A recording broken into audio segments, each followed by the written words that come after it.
एक उदाहरण से प्रारंभ करता हूं। निमित्त और उपादान। उपादान किसको कहते हैं? जो कार्य में की उत्पत्ति में तन्मय हो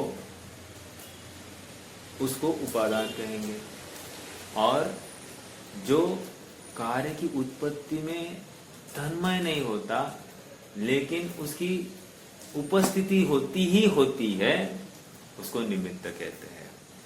सुनिए, निमित्त के बिना कार्य हो नहीं सकता, लेकिन निमित्त से कार्य बिल्कुल नहीं होता।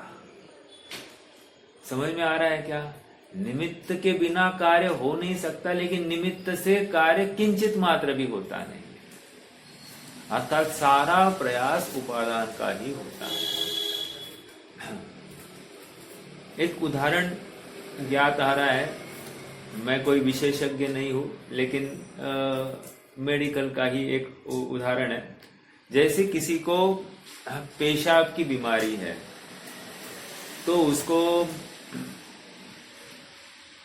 पेशाब का प्रॉब्लम दूर होने के लिए चंद्र प्रभा वटी दी जाती है। ये रोहित भैया को क्यों ज्वाइन नहीं हो पा रहे? यार सब ज्वाइन हो पा रहे, उनको कैसे प्रॉब्लम हो रहा है? चलो ठीक है, मैं क्या कह रहा था? पेशाब की बीमारी में चंद्र प्रभावटी ये औषधि दी जाती है। यदि जो मरीज है, मरीज आकर कहे कि साहब फर्क नहीं पड़ रहा है, तकलीफ अभी भी वैसी की वैसी है, तो वैद्य क्या करते हैं? उस चंद्र प्रभावटी को तो बनाए रखते हैं और उसके साथ में वसंत कुसुमाकर रस मिलाकर देते हैं। मैं पहले कह रहा हूं डिस्क्लेमर कि मैं विशेषज्ञ नहीं हूं, मुझे तो उदाहरण घटित करना है। वसंत कुसुमाकर रस देते हैं। अब क्या हो गया? वो जो ताकत थी ना उस वटी की, चंद्रप्रभा वटी की, उसको 100 टाइम्स एम्पलीफाई करने का काम इस रस ने किया है, और वो औषधि लागू हो गई और मरीज को ठीक लगने लग गया है। अब प्रश्न ये खड़ा हो रहा है कि वटी ने तो कुछ काम नहीं किया था और जो वसंत कुसुमा का रस लिया उसने काम किया था। काम किसने किया? प्रश्न तो ये खड़ा हो रहा है। तो यहां पर कह रहे हैं कार्य तो चंद्र प्रभा वटी से ही हुआ है। वसंत कुसुमा का रस मात्र उस रिएक्शन को वृद्धिंगत करने में ही कार्यकारी है। मूल दवाई तो चंद्र प्रभा वटी है। समझ में आ रहा है क्या? इसलिए कोई विचार करे कि भाई वसंत कुसुमा का रस ही ले लो, चंद्र प्रभा वटी छोड़ दो, उसको कुछ भी लाभ नहीं होने वाला, काम ही नहीं होगा। समझ में आ रहा है क्या? मैं इतनी बात क्यों कर रहा हूं? मुझे निमित्त और उपादान समझाना है। उपादान से ही कार्य होता है, निमित्त मात्र हाजिर होता है। लेकिन ऐसा होता ही नहीं कि जब कार्य हुआ है तब निमित्त सामने खड़ा ना हो। धर्म द्रव्य अधर्म द्रव्य की चर्चा कल हुई। धर्म द्रव्य के लिए उदाहरण जो आचार्य ने दिया है, उदाहरण इतना ही दिया है कि जैसे जल मछली को चलने में कारगर है, तो मछली को चलने में कारगर है मतलब क्या? हाँ, तो जल का बहाव जिस दिशा में, उसी दिशा में मछली बहती होगी। क्या लगता है आपको? मान लो हिमालय से गंगा निकली है, राइट? अब जिस दिशा में गंगा बह रही है उसी दिशा में मछलियां बह रही होगी। आपको क्या लग रहा है? बराबर। तो ऐसा नहीं है कि मछलियां जिस दिशा में पानी बह रहा है उसी दिशा में वो बहती जा रही। नहीं नहीं नहीं, ऐसा बहुत सारी जगह ऐसी है कि पानी तो बह रहा है और मछलियां उसी स्थान पर खड़ी है, ऐसा भी होता है।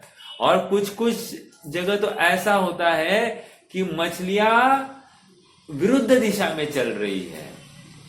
बस अब इससे क्या नक्की हुआ है?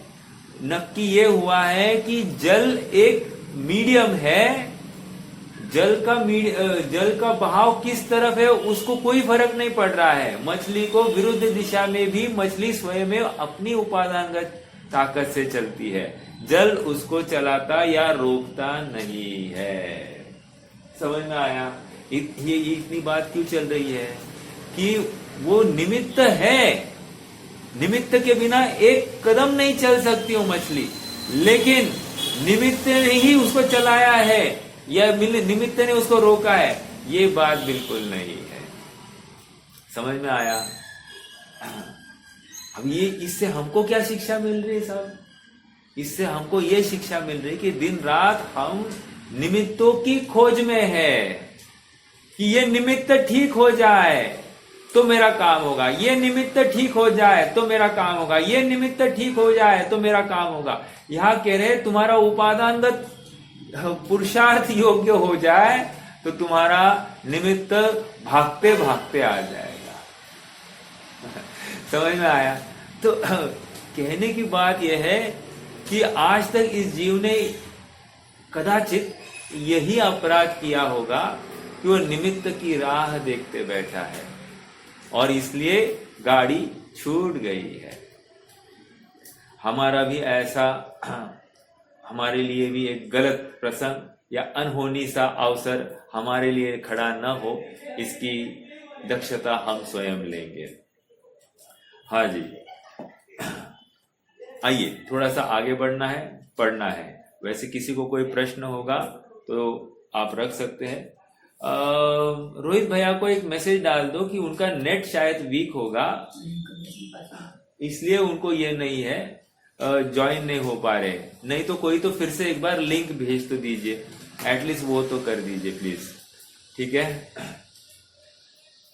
देखो अपन पढ़ते हैं तब तक। गाथा का पाठ करेंगे पहले। यस। आगास सब गाहो धम्म दवस्य गमन हेदुत्तम धम्मे दर दवस्य दु गुणो पुणो ठान कारणदा कालस्य वट्टनासे गुणोव ओगोति अपनो भणिदो णेया संख्येवादी गुणा हि मुत्तिपहीणाणम्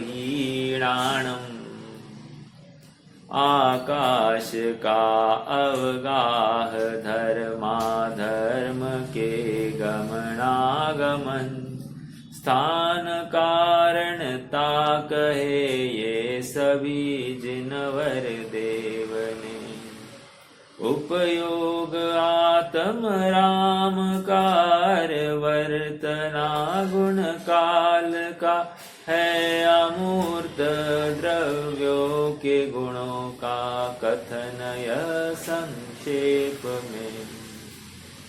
वैसे आगे बढ़ने से पहले मैं और एक तत्वार्थ सूत्र के सूत्र को आपके सामने रखता हूं और फिर अपन पढ़ना चालू कर देंगे।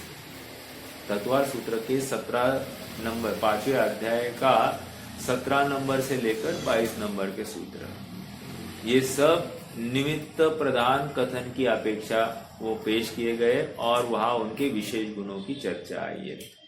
गति स्थित्युपग्रहो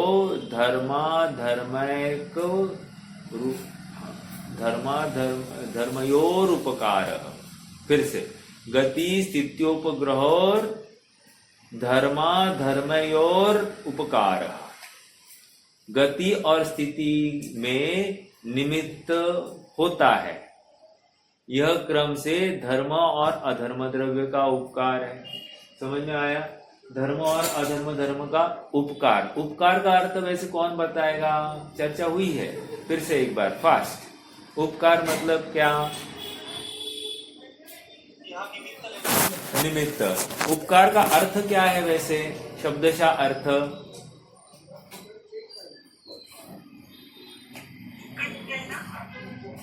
उप मतलब समीप, कार मतलब क्या?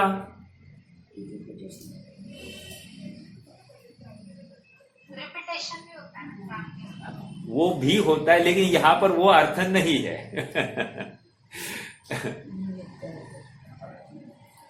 कार मतलब कार्य, कार्य के समीप रहना।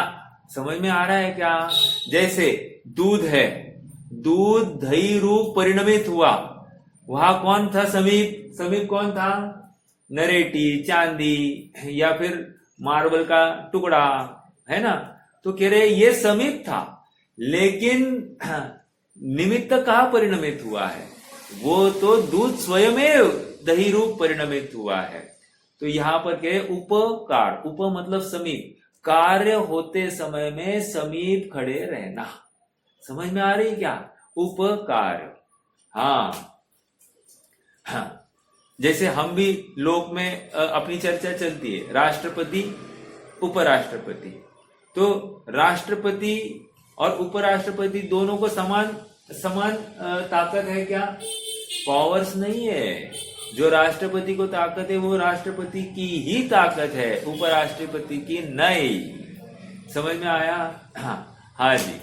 चलो, मैं इतनी बात क्यों कर रहा हूं? उपकार, उपकार के लिए मतलब ये धर्म द्रव्य और अधर्म द्रव्य का उपकार क्या है?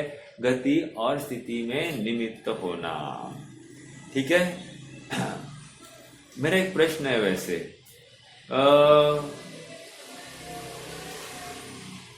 चलो ठीक है, आगे मैं पूछता हूं। ठीक है, आगे बढ़िए।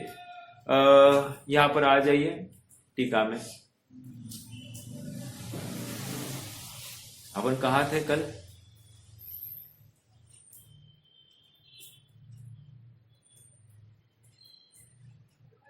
Page number 195, last second last में जाएगा। ओके, चलिए। इसी प्रकार, बराबर है या वो भी आग हो गया था? इसी प्रकार एक ही काल में स्थिति परिणमत समस्त पुद्गल द्रव्य, बीचों बीच है, मैं शायद ये पढ़ लिया होगा, पढ़ लेते फास्ट। समस्त जीव पुद्गलों को लोक तक स्थिति का हेतु बना अधर्म द्रव्य को बतलाता है, क्योंकि काल और पुद्गल अप्रदेशी होने से। ये हो गई थी अपनी चर्चा। ठीक है, आगे बढ़िए। सेकंड लास्ट पर इसी प्रकार काल के अतिरिक्त शेष समस्त द्रव्यों के प्रत्येक पर्याय में समय वृत्ति का हेतुपना काल को बतलाया है, क्योंकि उन शेष समस्त द्रव्यों के समय विशिष्ट वृत्ति कालांतर के साधनों, कालांतर से सदती होने से उसके वह समय वृत्ति हेतुपना संभवित नहीं है। एक प्रश्न है वैसे, चलिए देखो, यहां पर काल कैसे पड़ता है? यहां पर अपने यहां पर दिन रात की व्यवस्था हो रही है, वो किसकी अपेक्षा हो रही है? नित्य अवस्थित, वो नित्य प्रदक्षिणा दे रहा है। कौन? सूर्य मेरु को नित्य प्रदक्षिणा देते हैं, और उसकी वजह से क्या हो रहा है कि दिन रात की भी व्यवस्था हो रही है और काल भी हो रहा है। ठीक है, अब थोड़ा सा विचार कीजिए कि यहां से हम स्वयंभू रमन समुद्र में जाएंगे, वहां पर तो कोई मेरु नहीं है और वहां कोई घूमना भी नहीं है सूर्य चंद्रमा का। तो अब वहां पर काल द्रव्य का परिणमन मतलब वहां दिन रात हो रही कि नहीं? तो दिन रात हो नहीं रही है। प्रश्न अगला खड़ा हो रहा है, क्या खड़ा हो रहा है कि दिन रात नहीं है तो वहां पर परिणमन हो रहा है कि नहीं? तो परिणमन हो रहा है। ठीक है, अब सेम थिंग कहां पर ले जाएंगे? नरक में ले जाइए। सेम थिंग आप स्वर्गों में लगाइए, सेम थिंग पूरे विश्व में लगाइए कि वहां परिणमन हो रहा है।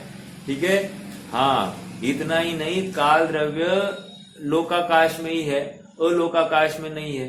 तो उस समय में अलोकाकाश का परिणमन हो रहा है कि नहीं हो रहा है? हो रहा है। समझ में आया? अब और एक प्रश्न विचार कीजिए,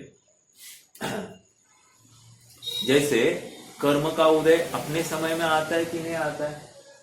आता है कि नहीं? तो कर्म को टाइमर किसने लगाया? काल द्रव्य ने लगाया, या कर्म स्वयं में अपनी उपादानगत योग्यता से उस काल में उदय को प्राप्त होता है, उस काल में अस्त को प्राप्त होता है? तो कह रहे हैं कर्म स्वयं में अपनी उपादानगत योग्यता से उस काल में उदय को प्राप्त होता है, उस काल में वो अस्त को प्राप्त होता है। इसमें काल द्रव्य का क्या है? काल द्रव्य निमित्त मात्र वहां पर खड़ा है। हाँ, निमित्त मात्र। हाँ, लेकिन परिणमाया नहीं है काल द्रव्य ने, लेकिन ये जितना भी परिणाम हो रहा है स्वयं में उपादानगत योग्यता से ही हो रहा है। ठीक है। हाँ, देखो ना, आयु भी बराबर जिस समय में युवा होना है, जिस समय में बूढ़ा होना है, जिस समय में इसको रोग आना है, कितना टाइमिंग परफेक्ट है। आप देखो तो सही, मतलब टाइमिंग में कुछ भी ये नहीं है। अब एक्सीडेंट होना है तो टाइमिंग कितना परफेक्ट होता है, वो बराबर हमको डिले होना, कुछ होना, ऐसा होना, बराबर एक्सीडेंट उस समय में होना, आगे पीछे होना। हम रुकना नहीं चाहते थे, रुक जाते हैं, हम रुकने वाले थे, नहीं रुके, ऐसा भी हो सकता है, और कार्य हो जाता है कि नहीं? 1 मिनट भी, अरे 1 सेकंड भी आगे पीछे हो जाए तो कार्य नहीं होगा। लेकिन हम ये इफ्स एंड बट्स चलती नहीं है, बराबर उसकी सुव्यवस्थित व्यवस्था के अनुसार सब कार्य घटित हो जाते हैं। हाँ, इस प्रकार हो गया ये। इसी प्रकार चैतन्य परिणाम जीव को बतलाता है, क्योंकि वह चेतन होने से शेष द्रव्यों के संभव नहीं है। इस प्रकार गुण विशेष से द्रव्य विशेष जानना चाहिए। इतनी चर्चा क्यों हुई है? हमने गुण विशेष के माध्यम से द्रव्य विशेष की चर्चा की है। गुण विशेष मतलब क्या और द्रव्य विशेष मतलब क्या? कौन बताएगा?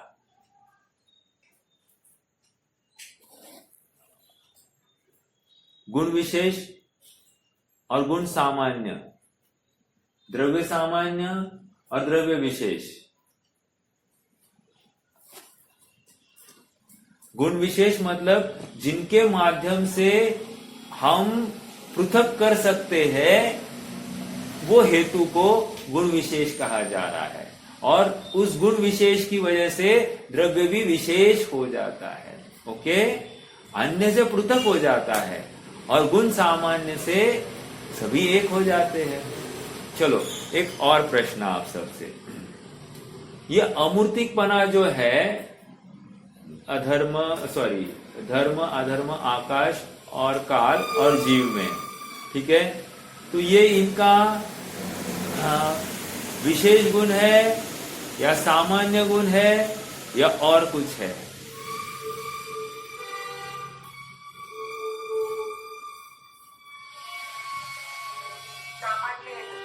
सामान्य है। अच्छा, और कोई?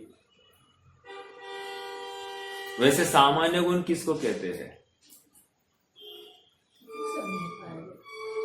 6 सामान्य गुणों को ही कहते हैं, लेकिन अगर 5 द्रव्य में अमूर्तिकपना है तो उस अपेक्षा से सामान्य है। अच्छा, उस अपेक्षा से सामान्य। ठीक है, वैसे सामान्य गुण तो जो 6 में पाया जाता है उसको सामान्य गुण कहते हैं। ठीक है, अब प्रश्न ये है, आत्मा में या प्रत्येक वस्तु में ऐसी शक्ति है। क्या शक्ति है? साधारण, असाधारण, साधारण, असाधारण शक्ति। क्या कहा?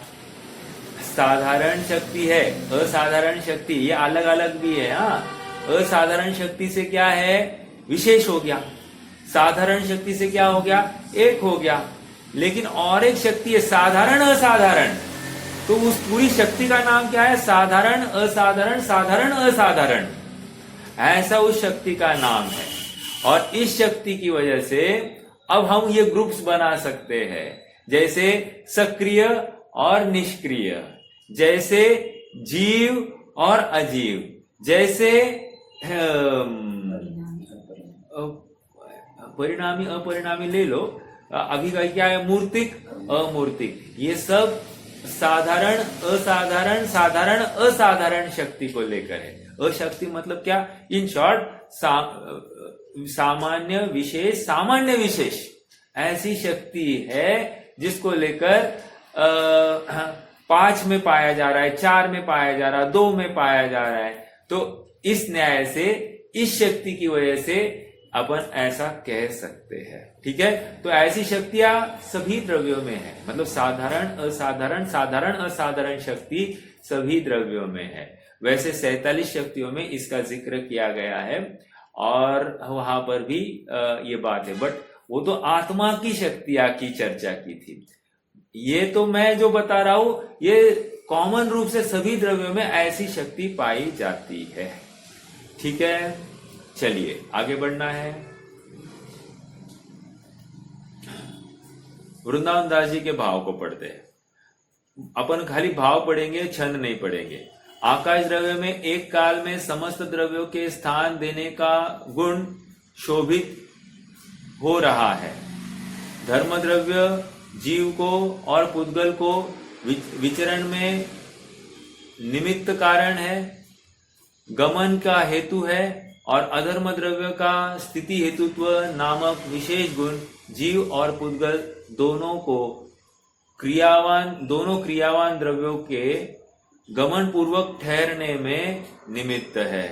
काल द्रव्य का स्वभाव सभी द्रव्यों के परिवर्तन में निमित्त है और आत्मा का स्वभाव सबको जानने देखने का है। वैसे अधर्म द्रव्य का उदाहरण छाया, अर्थात एक घन मतलब छायेदार वृक्ष है और जेठ की गर्मी है, कोई पथिक चल रहा है, चलते चलते बराबर वो धूप में नहीं रुकेगा, वो बराबर छाया जहां पर है वहीं पे रुकेगा।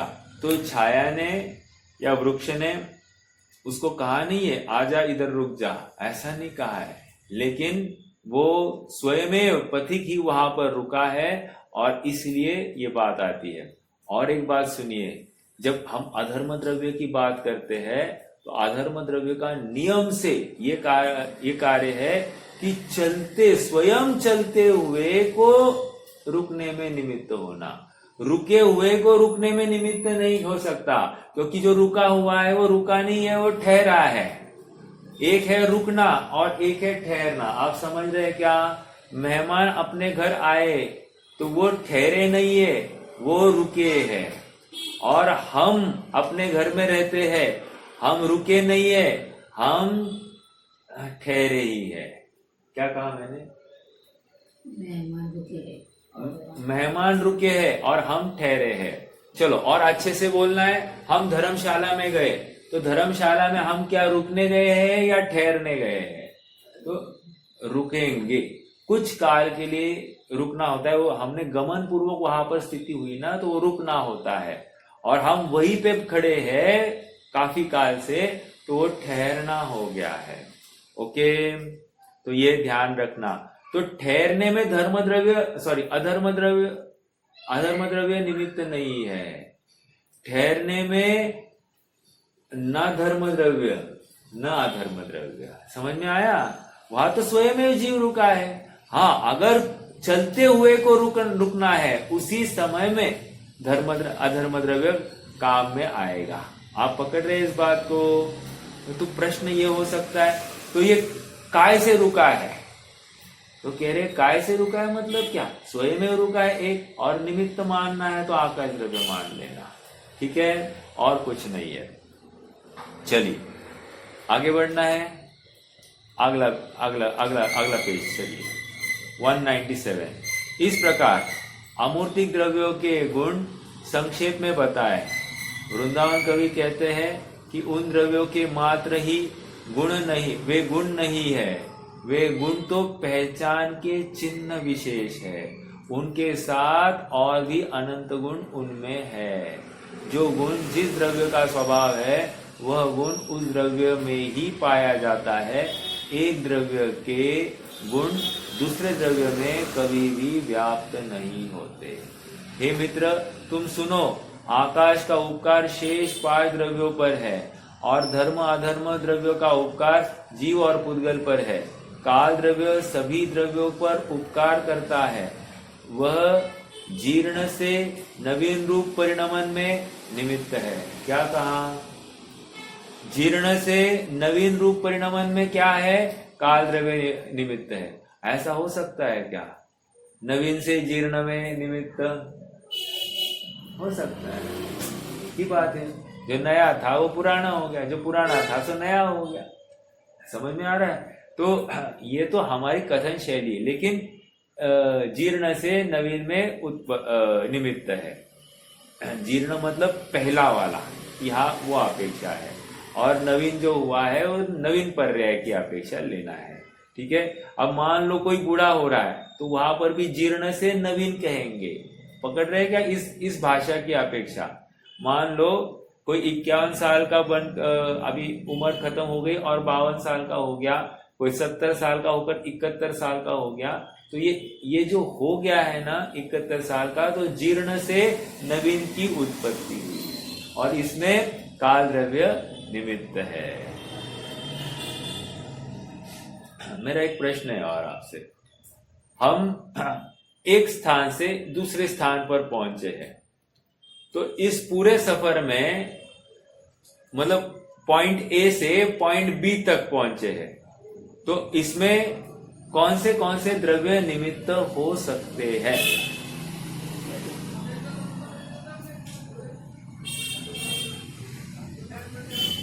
धर्म द्रव्य निमित्त हुआ, यहां से वहां गया, ये तो 100% बात सही है। वहां पर पहुंचने पर अधर्म द्रव्य हुआ, बहुत अच्छा। आकाश द्रव्य हुआ, बराबर, उसने जगह दी है। और हाँ, काल मतलब इस यहाँ का टाइम और यहाँ के टाइम में फर्क है। तो ये जो टाइम स्पैन हमने निकाला है, अर्थात हमने परिणमन हेतुत्व दिखाई दिया कि यहाँ से जो सक्रियपना पाया गया, कहीं न कहीं उसमें कुछ समय बीत गया, अर्थात समय का भी हमको वहां पर निश्चितीकरण किया जा सकता है। और बोलिए,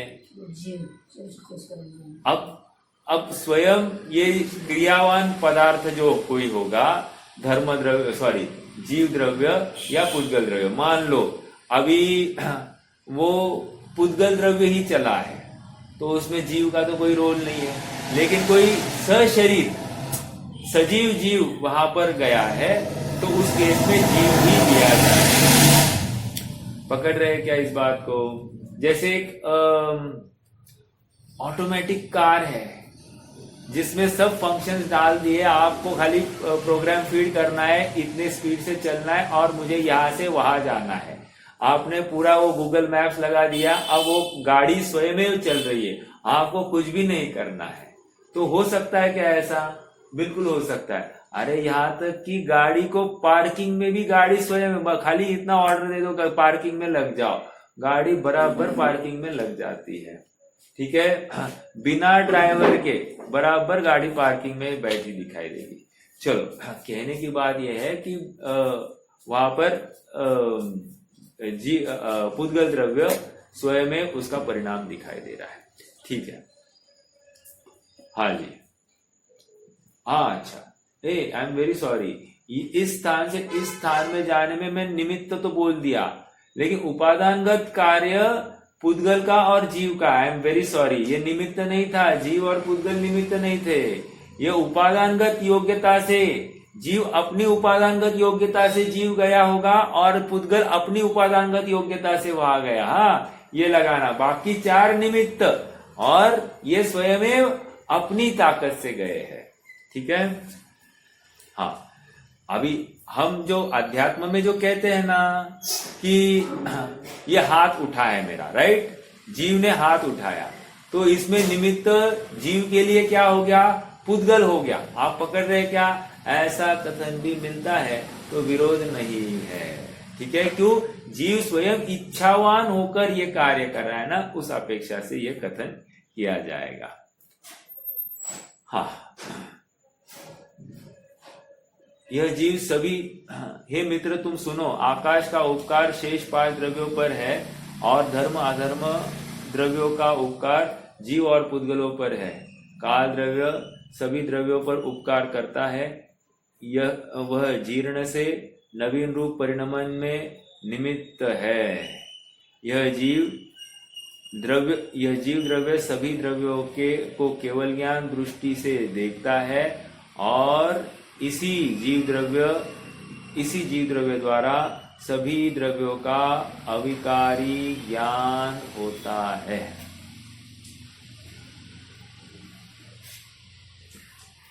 प्रश्न, ये जीव द्रव्य को ज्ञान क्यों हुआ? प्रश्न है, जीव को ज्ञान क्यों हुआ? इसमें आप निमित्त लगा सकते हैं या नहीं लगा सकते हैं?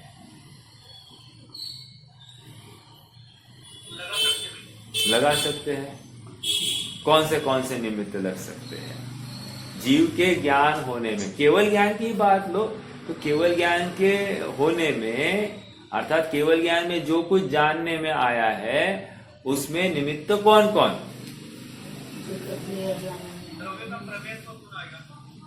द्रव्य का प्रमेयत्व गुण, ये निमित्त है या उपादान है?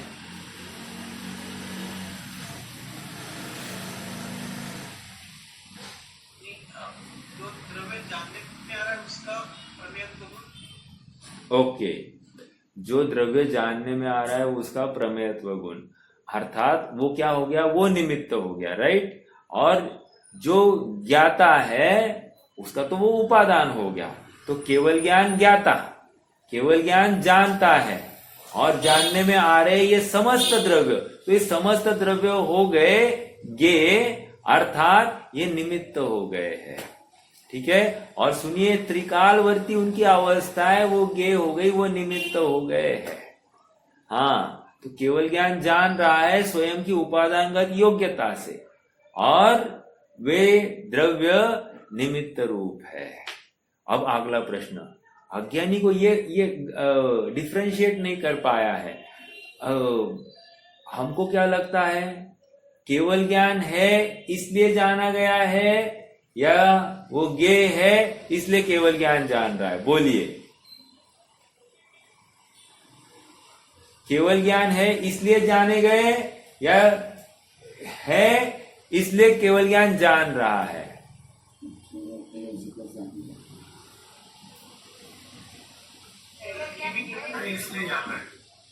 केवल मतलब ज्ञेय है इसलिए जान रहे हैं, या केवल ज्ञान है इसलिए जान रहा है?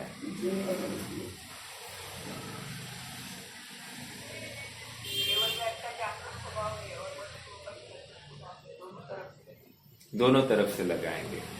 यहां पर केवल ज्ञान की मुख्यता से लेंगे तो केवल ज्ञान है, अपनी सामर्थ्य रख रहा है इसलिए जान रहा है, और वे स्वयं में वैसे है, वैसा ही केवल ज्ञान जान रहा है। केवल ज्ञान दर्पण के समान है, तो दर्पण तल इव सकला, तो वो कह रहे कि वो तो दर्पण के समान है, जो है सो दिख रहा है। तो केवल ज्ञान ने कुछ नहीं, केवल ज्ञान अपना ये है, दर्पण है, और वे द्रव्य अपने अपनी जगह पर है, अपने स्थान में है। तो देखा जाए तो उन द्रव्यों की तरफ से देखें तो वो है इसलिए केवल ज्ञान जान पा रहा है, वो द्रव्यों की तरफ से देखे तो, और केवल ज्ञान की तरफ से देखे तो केवल ज्ञान है इसलिए केवल ज्ञान जान रहा है। ठीक है। हाँ, अब दूसरी बात, तो केवल ज्ञान है इसलिए केवल ज्ञान जान रहा है, तो केवल ज्ञान उन द्रव्यों का परिणमन का करता है या नहीं है? जैसे केवल ज्ञान ने जाना कि 12 वर्ष के बाद में ये द्वारका नगरी जलने वाली है, तो केवल ज्ञान ने जाना इसलिए द्वारका नगरी जली है, या उस द्वारका नगरी का जलना ऐसा उपादानगत योग्यता थी, ऐसा केवल ज्ञान में जल का है? उपादान योग्यता है इसलिए केवल ज्ञान में आया है। बिल्कुल सही। समझ में आ रहा है क्या? हाँ, अर्थात उस समय केवल ज्ञान में ऐसी उपादानगत योग्यता है कि वो ऐसा ही जलता हुआ जाने, एक, और उस वस्तु का ऐसा ही स्वभाव है कि उस काल में उसका ऐसा ही परिणमन हो। दोनों स्वतंत्र है, ये उसके आश्रित नहीं, वो इसके आश्रित नहीं, लेकिन ऐसा एक थोड़ा सा भाव भासना होती कि नहीं, केवल ज्ञान ने जाना इसलिए होने वाला है, ऐसा नहीं है। समझ में आ रहा है क्या? वस्तु का स्वतंत्र अपना अपना परिणाम है, अपना परिणमन है, अपने में हो रहा है। केवल ज्ञान का जो परिणाम हो रहा है वो अपने में हो रहा है। केवल ज्ञान का अपना स्वचतुष्ट है और उस वस्तु का अपना स्वचतुष्ट है। दोनों अपने अपने में तिष्ठते हैं। जो धर्म द्रव्य है, आवाज आ रही मेरी सबको? स्नेहा बहन जी, आपका माइक म्यूट कर दीजिए। अरे बंद है तो मेरा फोटो क्यों नहीं दिख रहा है? आवाज आ रही मेरी?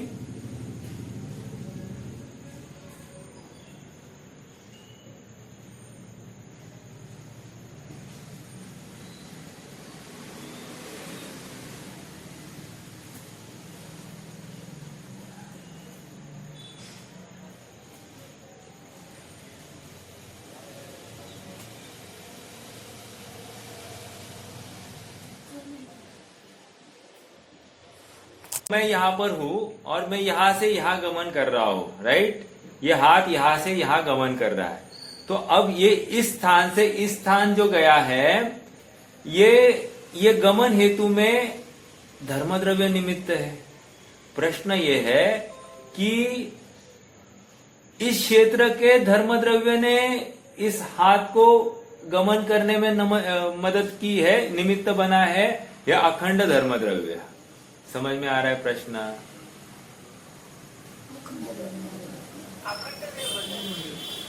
कारण कारण बोलिए।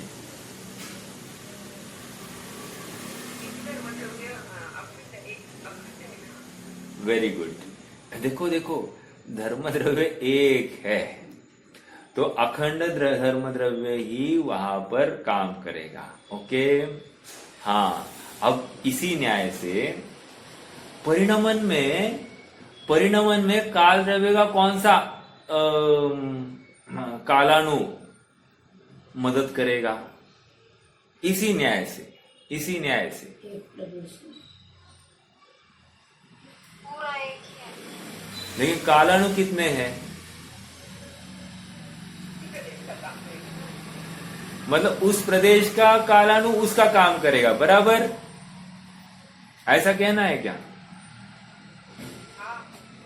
ओके, अब मेरा अगला प्रश्न, फिर जिस क्षेत्र में कालानु नहीं है, फिर उस क्षेत्र के प्रदेशों का क्या?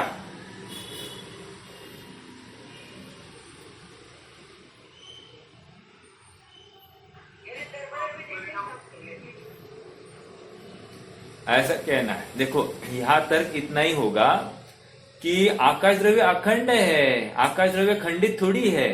तो जहां पर कालानु नहीं है, ये बात कहा लाई, लेकिन जहां पर कालानु है वहां पर आकाश द्रव्य है ना, तो बस इस न्याय से उस अखंड द्रव्य का परिणमन हो सकता है। एग्जाम्पल क्या दिया? जैसे कील है, उस कील पर आप चक्री घुमा सकते हैं कि नहीं घुमा सकते? तो घुमा रहे हैं, किसके ऊपर घूम रही है? कील तो एक जगह पर है और चक्री घूम रही है कि नहीं? तो इस न्याय से वो पूर्ण आकाश को भी परिणमा सकती है। ओके, हाँ। हर एक प्रदेश का फिर कालानु अलग अलग परिणमन करेंगे ना, लोकाकाश में जो है। बिल्कुल सही है, यस। तो यहां से इस क्षेत्र, बिल्कुल, यहां से इस क्षेत्र पर आया तो यहां का कालानु, वहां से दूसरा, वहां से तीसरा, ऐसा ही होना चाहिए। आप पकड़ रहे इस बात को? हाँ, क्षेत्र की अपेक्षा, अब प्रदेश की अपेक्षा उस स्थान पर बैठा तो हमको कोई तकलीफ नहीं है।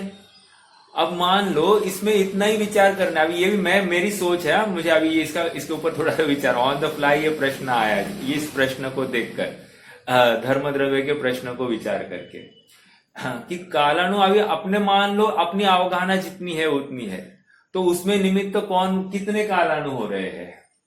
जितनी अवगाहना है उतनी कालानु हो रहे हैं क्या? ऐसा ही लेना पड़ेगा कि नहीं लेना पड़ेगा? जितनी अवगाहना है उतने कालानु लेने पड़ेंगे। ठीक है, यही लगता है युक्त। मैं इसके बारे में थोड़ा सोचकर आपको बताऊंगा। ये यानी उपद्रव्य अधर्मद्रव्य खंड रूप से कार्य करेगा, राइट। लेकिन काल द्रव्य खंड रूप से करेगा। हाँ, जहां जहां का कालानु है, फिर प्रत्येक प्रदेश पर पड़ा है ना कालानु, असंख्यात प्रदेश ही प्रत्येक प्रदेश पर पड़ा है। तो जहां का कालानु है वहां का काम, मतलब उस द्रव्य को निमित्त निमित्त निमित्त कार्य करेगा, तो निमित्त रूप कार्य ही है, उपादान रूप कार्य नहीं लेना। क्या होता है कि हमको लगता है कि वो उपादान रूप कार्य करता है, नहीं, कालानु भी निमित्त रूप ही कार्य करेगा, अर्थात काल द्रव्य अपना अपना अपना परिणमन कर रहा है। चलो मेरा एक प्रश्न है आप सबसे, काल द्रव्य जैसा परिणमन हो रहा है वैसा प्रत्येक द्रव्य में कौन सा गुण होगा जिसकी वजह से परिणमन हो रहा है?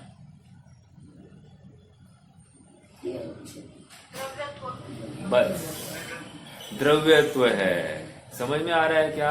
द्रव्यत्व की वजह से काम हो रहा है परिणमन वाला, तो बस अपने को अब उसको काल की अपेक्षा अपन उसका नाप ले रहे हैं। जैसे दूध को नापने के लिए हमको लीटर चाहिए, कपड़े को नापने के लिए हमको मीटर चाहिए, उसी प्रकार हम ये कार्य जो हो रहा है उसको नापने के लिए ये काल है। समझ में आया? और जीव कितना गमन कर गया उसको नापने के लिए वो प्रदेश है या राजू है, जो कुछ है वो नाप है, बाकी उससे ज्यादा कुछ नहीं है।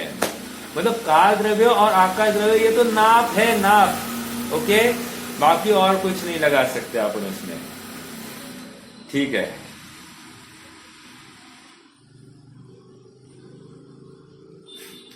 और एक उदाहरण दिया है यहाँ पर। एक्चुअली जयसेन स्वामी ने भी ये बात लिखी है, बट मेरे पास ये द्रव्य संग्रह की प्रश्नोत्तरी है ना, उसमें से मैं एक प्रश्न पढ़ रहा हूं। देखो क्या है प्रश्न।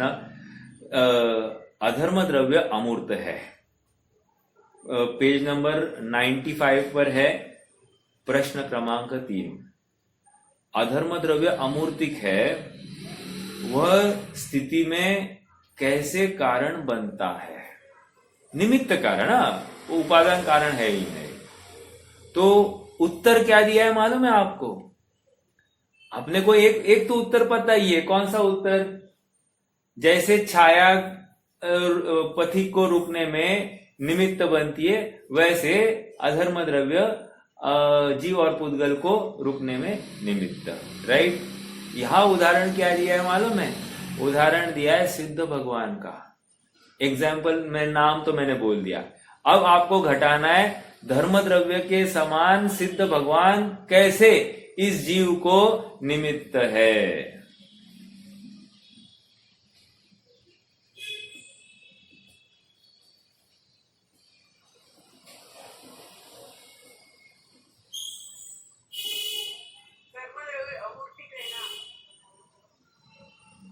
नहीं, प्रश्न अधर्म द्रव्य का है।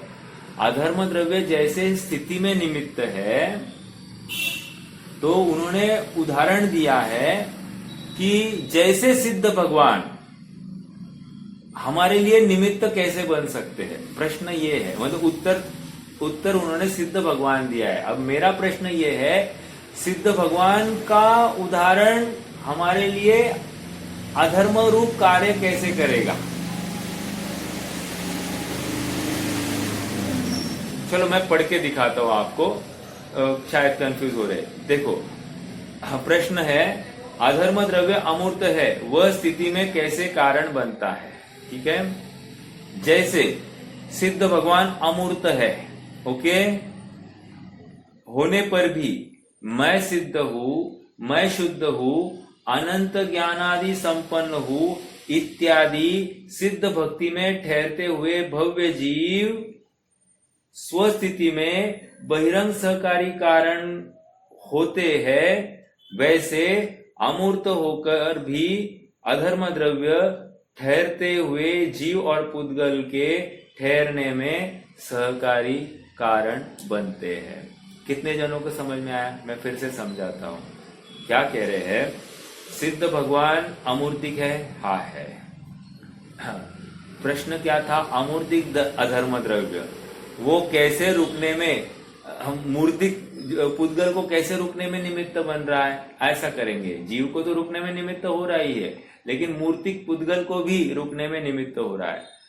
यहां पर कह रहे हैं जैसे एक हाथ जीव है, मैं मान लो मैं हूं, मैं सिद्ध भगवान का स्मरण करता हूं। कब करूंगा? सिद्ध भक्ति के काल में। तो जब सिद्ध भक्ति के काल में मैं सिद्ध भगवान का स्मरण करूंगा तो उस समय में क्या आएगा? मैं शुद्ध हूं, मैं बुद्ध हूं, मैं एक हूं, अनंत ज्ञानादि संपन्न हूं। ऐसा चिंतन करने के बाद में क्या हुआ? ऐसा करने के बाद में सहज ही मैं अपनी स्वस्थिति में आ गया, अर्थात मैं अपने आत्मा में स्थित हो गया। अपने आत्मा में स्थित होने के कारण क्या हो गया? बहिरंग सहकारी कारण होते हैं। तो ये सिद्ध भगवान का चिंतन मेरे लिए बहिरंग सहकारी कारण हो गया। काय के लिए? अपने स्वभाव में ठहरने के लिए। आप पकड़ रहे क्या? अधर्म द्रव्य निमित्त कैसे बन रहा? तो जिस प्रकार ऐसा चिंतन करने से किसी भव्य जीव को स्वस्थिति में रुकना संभव है, उसमें सिद्ध भगवान बहिरंग कारण है, उपादानगत कारण वो जीव स्वयं है जो पुरुषार्थ कर रहा है अपने आत्मा में रहने का। उसी प्रकार जो जीव और पुद्गल है वे अमूर्तिक अधर्म द्रव्य के कारण स्वयं रुक जाते हैं। समझ में आ रहा है क्या? उदाहरण दिया है सिद्ध भगवान का। आचार्य जयसेन का ये उदाहरण है। आप प्रवचन सार की जयसेन स्वामी की टीका पढ़ेंगे तो उसमें आपको ये बात मिल सकती है। ठीक है, चलिए मैंने उदाहरण जानबूझ कर लिया क्योंकि ये नवीन था, ये जानकारी आप सबको चाहिए। हाँ, नीचे आ जाइए इमीडिएटली, यहाँ पर पेज नंबर 197 पर प्रश्न मिल रहा है क्या? देखो यहाँ एक प्रश्न है, यहाँ एक द्रव्य दूसरे द्रव्य का उपकार करता है। ये इजी अपनी चर्चा हो गई, यह बात कही गई है। पर हमने तो सुना है कि महाशासक तत्वार सूत्र में द्रव्यों के उपकार की चर्चा करते हुए कहा है कि जीवन मरण सुख दुख ये पुद्गल द्रव्य के जीव के ऊपर उपकार है। अब यह प्रश्न है कि यहाँ जीवन के साथ साथ मरण भी उपकार है और सुख के साथ साथ दुख भी उपकार है। अरे भाई, यह उपकार का अर्थ भलाई नहीं, मात्र निमित्त है। तात्पर्य यह है कि पुद्गल जीवों के जीवन मरण सुख दुख में निमित्त है। जीवों के जीवन मरण और सुख दुख रूप कार्य का उपादान कारण अर्थात कारक आत्मा है। निमित्त कारण अर्थात उपकारक, अंडरलाइन द वर्ड, कारक उपकारक। कारक है आत्मा, उपकारक है जो निमित्त। ठीक है, अर्थात पुद्गल, कर्मोदय रूप पुद्गल। अब क्या उपकारक कारक नहीं होता? देखो, जिस प्रकार उपराष्ट्रपति राष्ट्रपति नहीं है, उसी प्रकार उपकारक भी कारक नहीं है। कितना जबरदस्त तर्क है ना। चलिए, न्याय संगत है। हमको उपराष्ट्रपति राष्ट्रपति नहीं है समझ में आता है, लेकिन उपकारक कारक हो सकता है ऐसा अपने को लगता है। बस उप तो है, उप हटाना है ऐसा लगता है। चलो, संसार में अगला प्रश्न। संसार में तो कारक से भी महान उपकारक को माना जाता है। यदि कोई राष्ट्रपति से महान उपराष्ट्रपति को मानना चाहे तो हम क्या कर सकते हैं? इसी प्रकार यदि कोई स्वद्रव्य रूप उपादान कारण से भी महान परद्रव्य रूप निमित्त कारण को मानना चाहे तो हम क्या कर सकते हैं? तुम्हारी अज्ञानता के सामने हम क्या कर सकते हैं? कुछ नहीं कर सकते। पर हम यह क्यों भूल जाते हैं कि आचार्य जयसेन तो इसी गाथा की टीका में उपकारक को दुखकारक भी बता रहे हैं। उपकारक को दुखकारक बता रहे हैं। कारण क्या होगा? कौन बताए? उपकारक दुखकारक क्यों है?